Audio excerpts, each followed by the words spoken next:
अध्याय 14 व्यावहारिक बुद्धिमत्ता, या जिसे हम व्यावहारिक ज्ञान भी कह सकते हैं। प्रख्यात ग्रीक दार्शनिक अरस्तु ने कहा है कि रोजमर्रा की जिंदगी में हमें लगातार उचित निर्णय करते रहना पड़ता है। कब हमें दोस्त के प्रति वफादार रहना है, किस तरह हमें वाजिब व्यवहार करना है, कब हमें अपनी आदतों पर नियंत्रण रखना है, या कब हमें क्रोध करना है और कितना क्रोध करना है, इनका चुनाव हमें लगभग आज के समाज में प्रतिदिन करना पड़ता है। चुनाव सही हो, इसके लिए बुद्धिमानी की ज़रूरत होती है।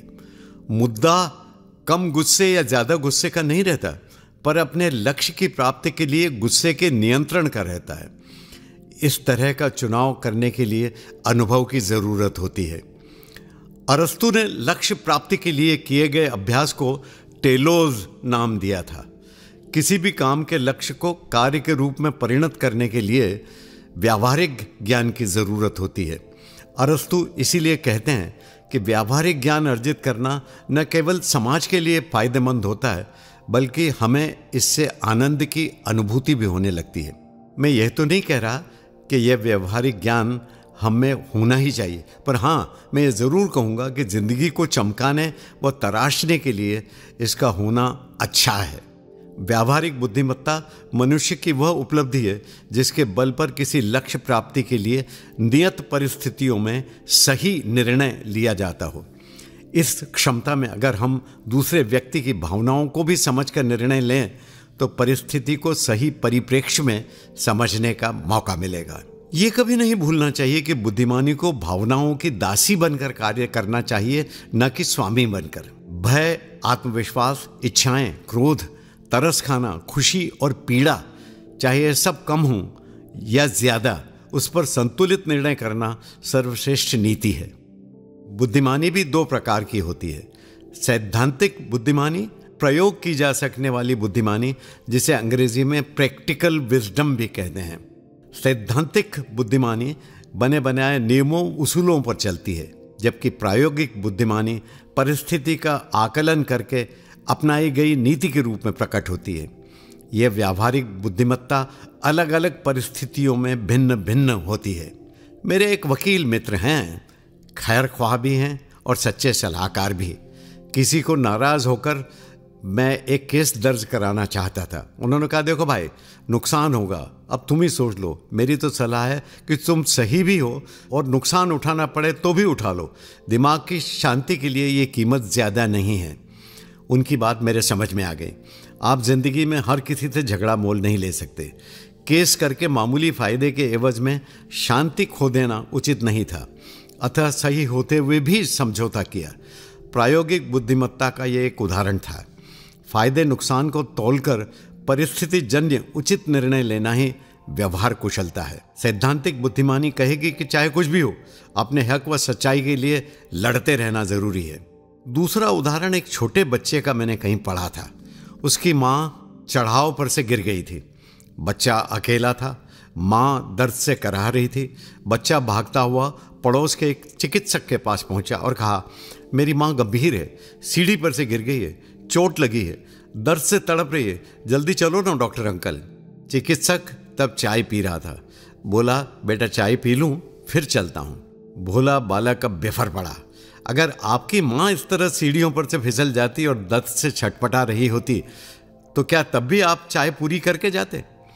बालक की इस बात से चिकित्सक चौंक पड़ा, तुरंत चल पड़ा और उपचार में जुट गया। अब यहाँ व्यावहारिक ज्ञान की ज़रूरत होती है।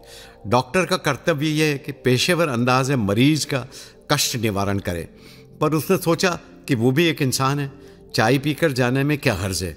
पर मासूम बालक की दिल की पीड़ा ने उसे उचित निर्णय करने के लिए उद्यत किया, जो कि एक सही निर्णय भी था।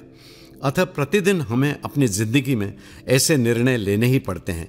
इसके लिए सैद्धांतिक नहीं बल्कि व्यावहारिक बुद्धिमानी की ज़रूरत होती है। अच्छा निर्णय बेइंतहा प्रसन्नता से भर देता है। व्यावहारिक बुद्धिमानी को हम सही जानकारी के साथ आत्म अवलोकन करना भी मान सकते हैं। यूँ देखा जाए तो हमारे मन में ये सवाल उठ सकता है कि आखिर बुद्धिमान आदमी कौन होता है और हम परिभाषित कैसे कर सकते हैं। क्वार्ट्ज और शार्प नाम के महानुभावों ने एक पुस्तक लिखी है जिसमें बुद्धिमान व्यक्ति की परिभाषा दी है। उन्होंने कहा नंबर 1, बुद्धिमान व्यक्ति वो है जो अपने सामने उपस्थित कार्य के लक्ष्य को जानता है।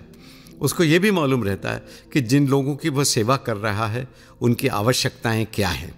नंबर 2, बुद्धिमान व्यक्ति वह है जो सामाजिक परिप्रेक्ष्य को भी पूरी तरह समझकर निर्णय लेता है। उसके निर्णय से समाज में होने वाले फायदे नुकसान का इल्म भी से होता है। व्यापक हित में ही निर्णय लेने की उसमें इच्छा शक्ति रहती है। कुल मिलाकर परोपकार की भावना उसमें मन में रहती है। ऐसा निर्णय लेते वक्त वो जिम्मेदारी लेने से डरता नहीं है। नंबर 3, बुद्धिमान व्यक्ति वो होता है जो समाज व व्यवस्था के जमे जमाए नियमों में नहीं बनता। वो मामले को नैतिकता की दृष्टि से देखने के बजाय परिणाम के अच्छे निष्कर्ष की तरफ ही ध्यान देता है। ऐसा व्यक्ति विकल्पों से होने वाले हानि की गणना भी कर लेता है। सभी परिस्थितियों की तुलना करके व्यापक हित में उचित निर्णय लेने की काबिलियत ऐसे व्यक्ति में होती है।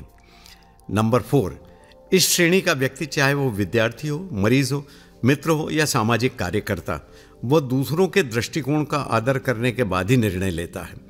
ऐसा करने से गलत निर्णय लेने की आशंका लगभग नहीं के बराबर रह जाती है। अलग अलग राय मिलने से सही निर्णय का चुनाव करना आसान हो जाता है। दूसरी बात यह भी है कि ऐसा निर्णय न्याय संगत व व्यावहारिक बनकर सभी की स्वीकृति का पात्र भी होता है। सभी की स्वीकृति होगी तो फिर निर्णय से उत्पन्न होने वाले तनाव में कमी आती है और सौहार्द का वातावरण बना रहता है। नंबर 5, बुद्धिमान व्यक्ति समस्या के उत्पन्न होने का कारण तो ढूंढ ही लेता है, साथ ही भावनाओं को भी अपने साथ कर लेता है। साधारणतया प्रबल होती भावनाएं निर्णय के प्रति आवेश का वातावरण निर्मित कर देती है। भावनाओं को अंतर्मन की आवाज से भी जोड़ लेना चाहिए। ऐसा करने से निर्णय के प्रति सहानुभूति का पक्ष ज्यादा उजला हो जाएगा। भावनाएं व अंतर्मन की आवाज अगर उचित शिक्षा के साथ हासिल की गई हों तो समाज में खुशी का वातावरण फैलेगा। नंबर 6, दार्शनिक अरस्तु कहते हैं कि बुद्धिमान आदमी साधारणतया अनुभव को अपना औजार बनाता है।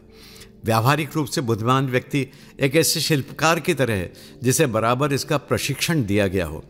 व्यावहारिक बुद्धिमानी अपने आप नहीं आती, एक शिल्पी की तरह ही आपको इसे सीखना होता है।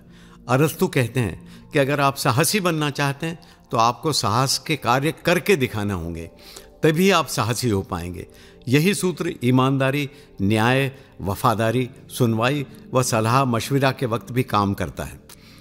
बंधे हुए नियमों को तोड़कर मौजूदा परिस्थितियों में चीज़ों को ऐसे लागू करें कि फ़ायदेमंद भी हो और आम रूप से स्वीकृत भी हों।